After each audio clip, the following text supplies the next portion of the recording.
To prioritize the development of African human resource base to address its myriad developmental challenges have been amplified at the book launch here in Accra. Speakers, including a former education minister, Nana Opoku-Agyeman, advocated a policy direction which will hasten Ghana's development.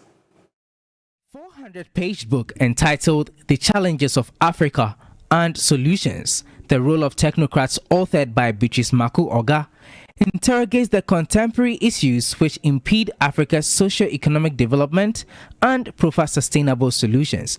This book is well positioned to serve as the foundation stone for the creation of a faculty of sustainable African development in all African tertiary institutions across the continent.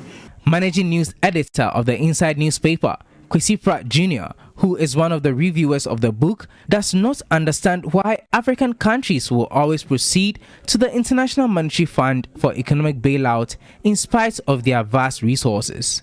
The African reality is that a country like Ghana, which is the sixth largest producer of gold, the number one producer of gold in Africa, this country today is marching to Washington to lay prostrate before the International Monetary Fund. This is the African reality. Former Education Minister Nana Opoku-Agyeman noted that Ghana must strive to start the implementation of a policy from the Africa 2063 agenda. We need to interrogate our history. How did our borders come about? This will not help us in owning our continental agenda.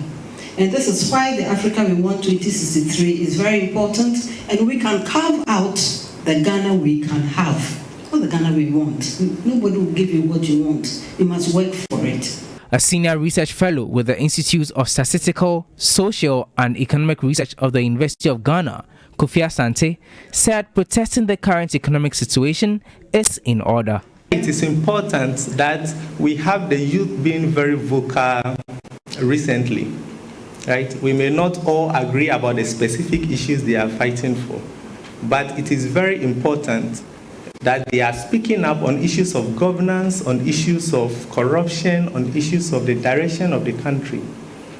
One way to respond to this is to dismiss them and say, well, you are trouble causers.